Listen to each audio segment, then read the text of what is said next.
You're listening to The Donor Doctor Show, where your host, James Newberry, will help you improve the health of your fundraising. Now over to James.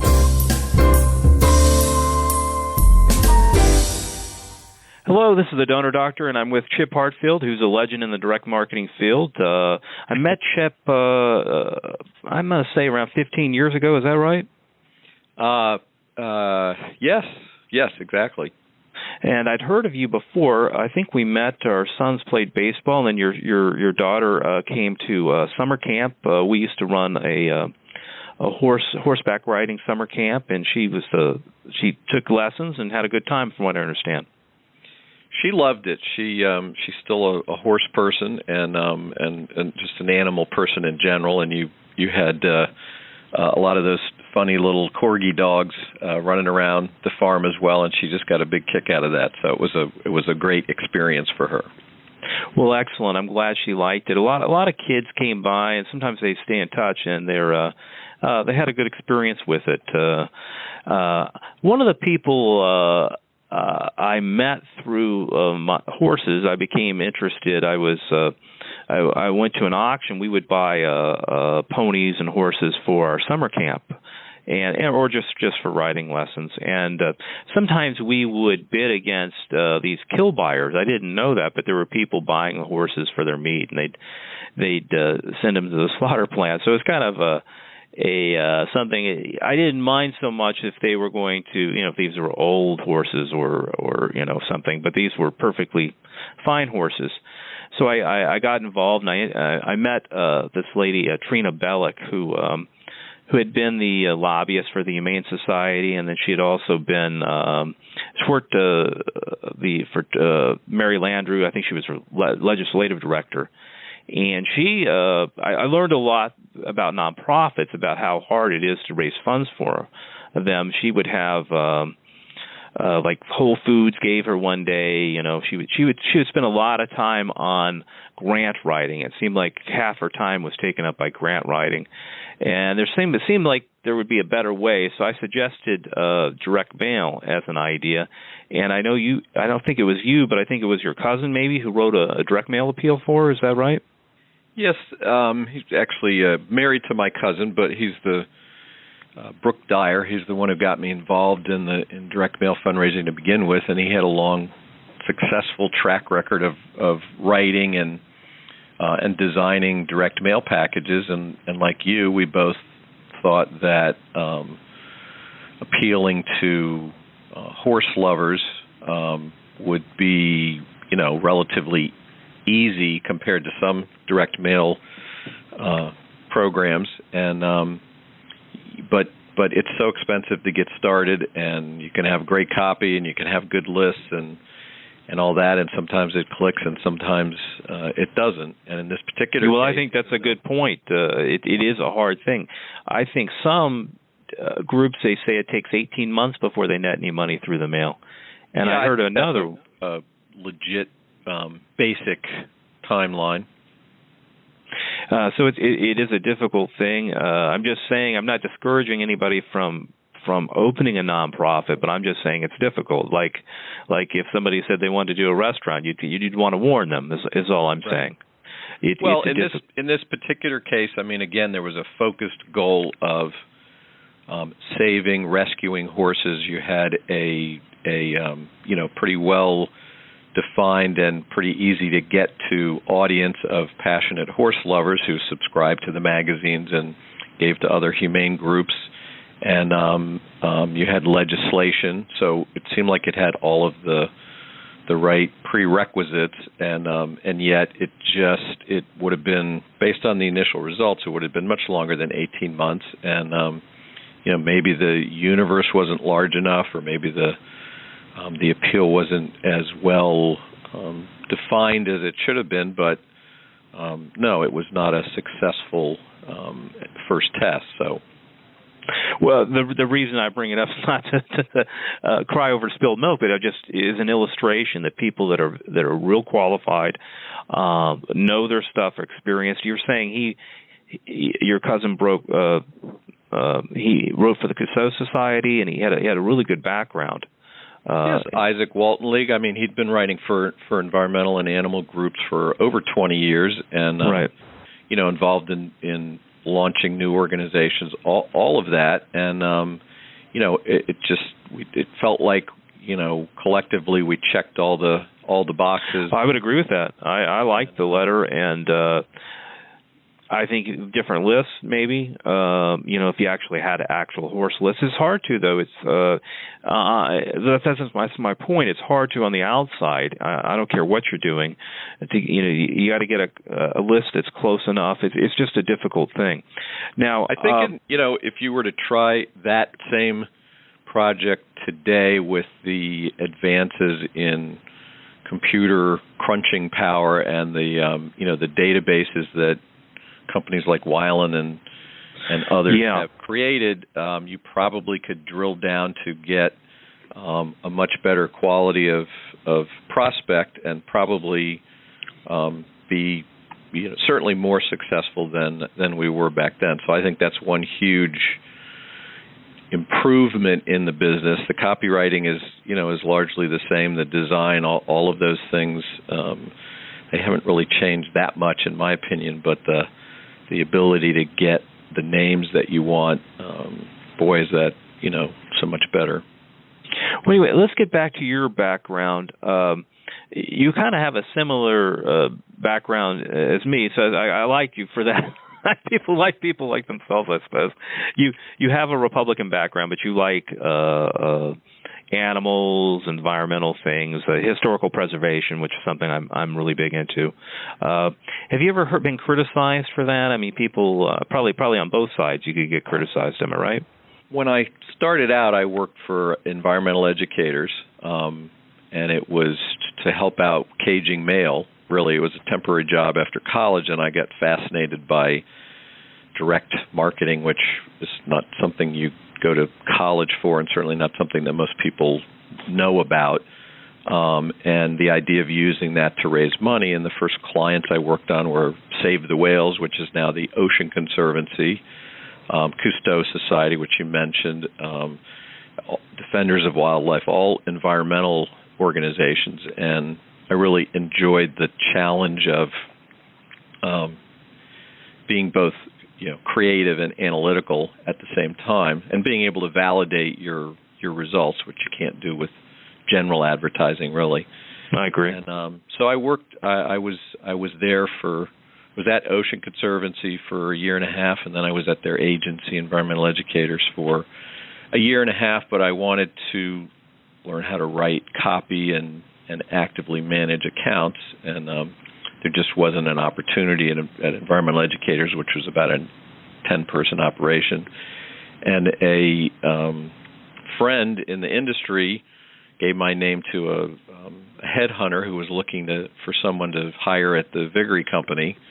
And I thought, well, they're not going to want to talk to me because I'm because of your background on the other side right now. And but the more I learned about them, it just seemed like, what a fantastic training ground that would be, in the same way that the Craver company would have been. But I went out and interviewed and said I'm very interested in a lot of what you do, but I can't say I'm a card-carrying conservative down the line, and maybe that disqualifies me. And I was told by Jim Aldersley, no, it doesn't. Thank you for your honesty. And so I ended up spending the next 10 years there, and the stuff I learned, and I've had this conversation with people who started out at Craver, Matthew Smith, and they say the same thing. What you learn from either one of those true legends, you just you use for every day the rest of your time in the industry. So it was a great 10 years there, and then I guess you could say I sort of jumped the fence again, because I ended up working as the development director at the Washington Animal Rescue League while they were going through a capital campaign. Oh, right. I'm a donor there. Yes, and they also had a very active direct mail program, which another legend, Kay Lautman, had established for them several years before, and so for a regional animal shelter, they were raising $1 million a year through net dollars through direct mail, which amazed me. So that was my next stop, and for 3 years, and I loved working there. And of course, talking about animals, I went into work every day at an animal shelter, so there were dogs and cats and sometimes rabbits and other things all around, and I loved it. But it does give you a feeling of accomplishment that you can see what your money's doing. Exactly. Yes, and it allowed me to take all of the things I'd learned at the various agencies and use them for myself, if you will, or for my my causes you care about. Not right. And that was actually very kind of it was a reviving experience too, because you got back into the very grassroots of it, and using those things for yourself and for your animals in this case, not doing it as kind of an arm's length agency person. So I loved that. But we had 2 kids heading towards college age, so I ended up coming to PMG, Production Management Group, which was started by Rick Powell, who's somebody I had met and 20 years earlier and had become good friends with, and he was looking for someone to become COO of the growing company, and I thought that would be a nice, another nice change. So I've been here 10 years now, and I've been able to stay in the direct mail fundraising business, but I don't have that same day-to-day pressure of being the one writing the copy or managing those programs and making decisions on selects and so on and so forth. So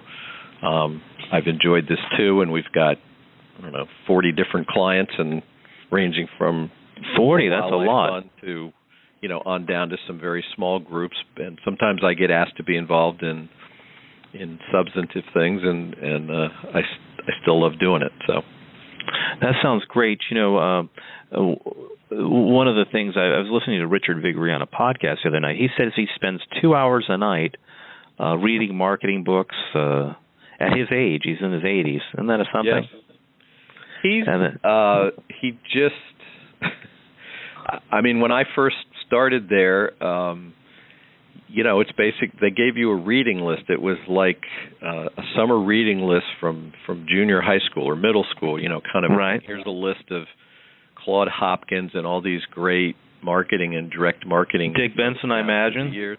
Yes, exactly. And Richard said, and he would hold almost like these little seminars for the account reps and the copywriters, and I loved that because I very much wanted to learn that part of it. And he, one of the first things he said was get on several of Roger Craver's mailing lists and get on several of this person's mailing lists. I mean, he was very. Oh, that's great advice. He certainly is called the grandfather or the godfather or the father of founding funder, I think some people call him. Political direct mail fundraising, but he, when you worked for him, he was much more focused on all of the other folks that you should study and learn from. Well, he was big on commercial. He has less confidence in the nonprofit world. In fact, he says if their talents were transferred to being a pilot, he wouldn't fly on their plane because they would crash. He loved looking at what came in the mail several times from a magazine or some other commercial mailer, and then trying to apply that on the nonprofit side. That was one of his big, lessons for all of us too. Well, let me ask you this about your current work. You do some copywriting. You do a lot of production for I guess other people that are doing the copywriting. What are some of the production errors you see? Well, what's something? What should I watch out for? Well, it's and I'll start by going back to the Viggory years, because we did have we would have folks come in as copywriters, so right. They had not started out as account assistants learning how to order envelopes and how to make sure that the Gazinta rule, does the reply form Gazinta the reply envelope without people having to fold it up and that sort of thing. So it was interesting because you had people come in and they would spend all this time writing copy, and then you'd realize that they'd written a 5.5-page letter when the specs called for a 4-page letter, and they'd written a reply form that wasn't going to fit on a piece of paper that was going to fit in the envelope, and the net effect would be to have a package that was so expensive it didn't matter how good the copy was. And so, it was interesting, whereas I had come up starting out by ordering envelopes and all of that. So when I wrote copy, I kind of knew I was writing to a template, if you will. Right. Some people have an advantage if they've started from a production background. Yes. And so here we see some of that happening.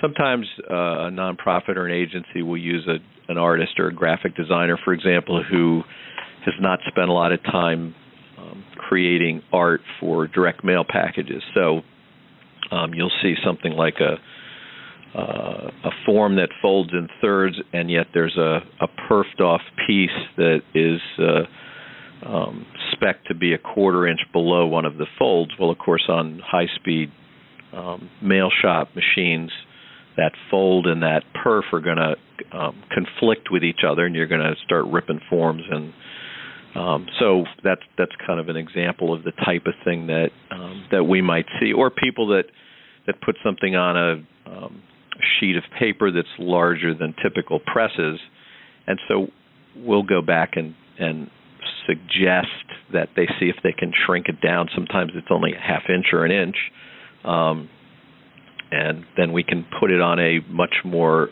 economical press for their purposes. So still some of those same types of mistakes, if you want to call them that, or at least just people who didn't necessarily come up through the production ranks.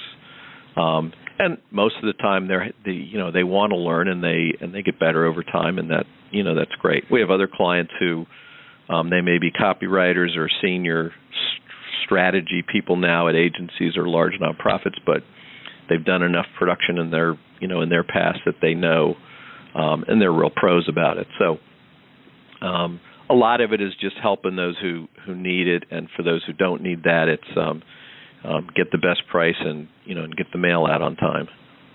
Let me ask you this about design, because there was probably one of the guys that you studied was Eugene Schwartz at the Viggory Company, and one of his expression was, in the world of beauty, ugly stands out. And I was reading further that sometimes it's sort of like a chair that's like, or an office that's like something's wrong in the office. You see it's like a mistake almost gives you more attention. It wasn't necessarily bad.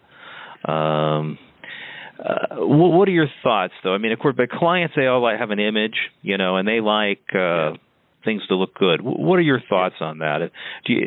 I was talking to Bob Bly, and he said, well, that may have been true then, not now. What are your thoughts on that? Well, I think it's still true. I mean, for nonprofit mail, you never want it to look too classy because it just kind of sends the wrong vibe. Would you say that's true of a museum too, or would you say that's more of an see that? Yes, that's a good point. Not so much perhaps a museum. Although, if you're a museum and it's a membership renewal, then you want to tout what you've been doing and you want people to be proud of it. But that makes it a little bit harder to raise money the rest of the year. That is maybe one of the exceptions. But if you're a charity or a citizen action group. You don't want to look too slick. You don't necessarily want to put brochures in, because if people stop and read your brochure, then they've lost the Seems momentum. like brochures don't pull their weight usually. Not usually. Now, again, perhaps in a museum mailing, it would add to it, but and you certainly don't want the package to look too pretty. Right. You want it to stand out to people, and sometimes that means splashing big graphics or big words. And you also want to have, a disturbing element in there, something that's going to stand out. So sometimes that's a reply form that's nested. So when you open up the letter, the reply falls on the desk, or sometimes it's a bright. Well, that's a consideration. Yeah, I mean, people. Yeah, how people open it. Of course, people open things differently. But they're not what they see first. They're not going to sit down with a cup of tea and spend 30 minutes reading your letter and thinking about it. They're going through their. It's a. You have just a few seconds, really. Right. You kind of and what I don't know where I heard this, but I like it. Go home and just sort through your own mail that's laying there on the floor. And, what things do you pull out to look at first? So people do that with their mail, and, you don't want to fool them into opening your letter first by saying it's official government document or something like that. But you do better have some truth to it, or they're going to be unhappy. Yes. You do want your piece of mail to stand out to them, either as looking important or interesting or provocative or whatever it may be. So that it's not just buried in the pack. But once they do open it, you better make your point pretty quick and move them onto the reply form, which, again, is a reason why you don't want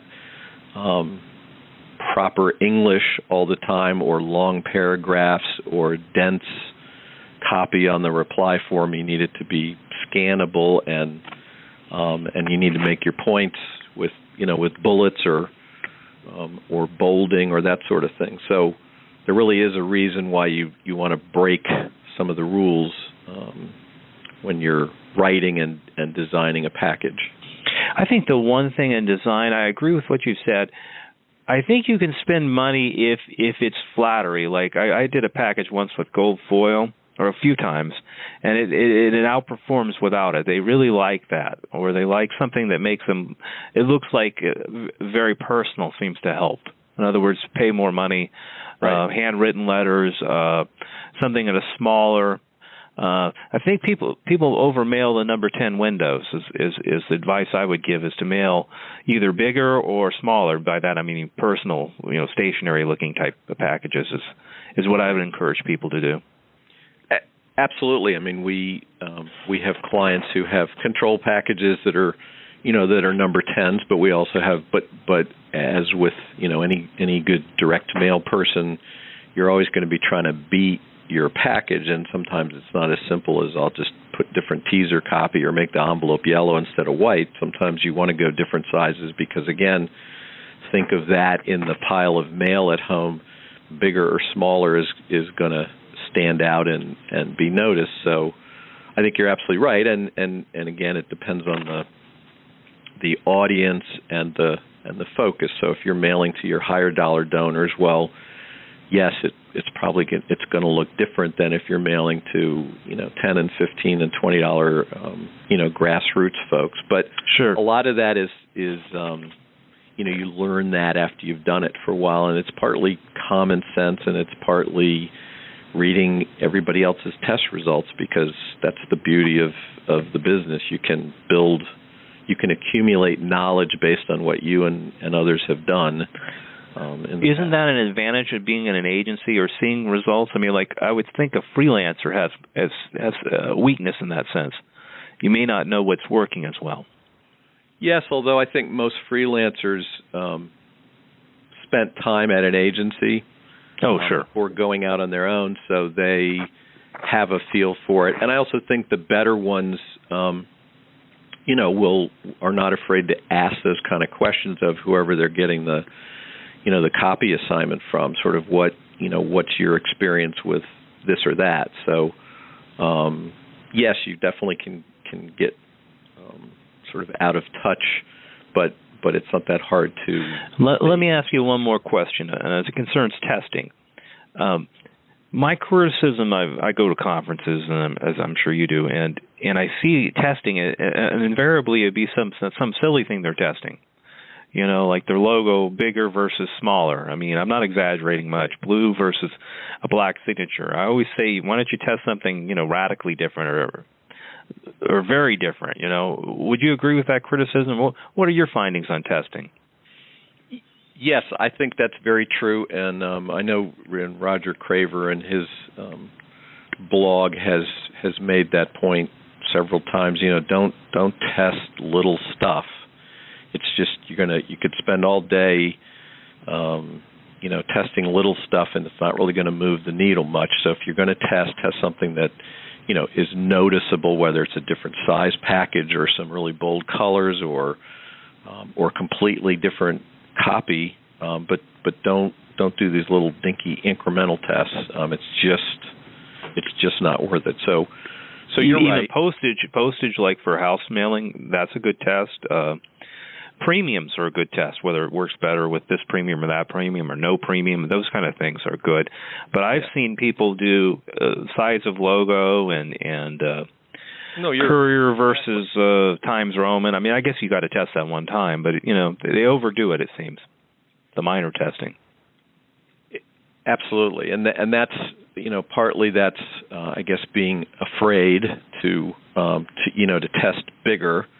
And partly it's, it may be that you have a client that's resisting some of the bolder tests you want to do, but it's incumbent upon anyone that's in that position to always test and to make sure that at least most of those tests are pretty dramatic tests and not, as you said, this size font or that size logo. Testing whispers, as I've heard it called. Don't test whispers. That's a great way. I forget where I heard that, but I was listening somewhere. They said don't test. That's good advice. Well, listen, Chip, if somebody wanted to get a hold of you for your services, how would they do that? They can contact me through email, which is Chip, CHIP, at pmgdirect.net. They can call me at 443-539-2602. And of course, we have a website, www.pmgdirect.net. And, well, I appreciate anybody, about anything we can help them with. Well, that's great. Well, thank you for taking some time here. I learned a little bit here. You had a very interesting career. Kind of reminds me a little bit of Richard Armstrong's. I don't know if you're familiar with him, but he worked for a lot of environmental groups. But I think he also did the Rush Limbaugh letter and worked for Stephen Winchell. Yes, the political guy. And I have causes the National Trust for Stuart Preservation and of course Wash Animal Rescue League and others that are near and dear to my heart personally, but I've enjoyed learning from people on all sides of the political spectrum and all different types of organizations because you learn a little bit with each one and I totally agree. I think that's a mistake people make is not realizing they can learn from somebody else. They just kind of write them off. That's a big mistake. Yeah. So I agree with you on that. Anyway, I appreciate you coming on the show, and interesting as always. Thank you, sir. Jim, thank you very much. Appreciate it. Bye. Bye.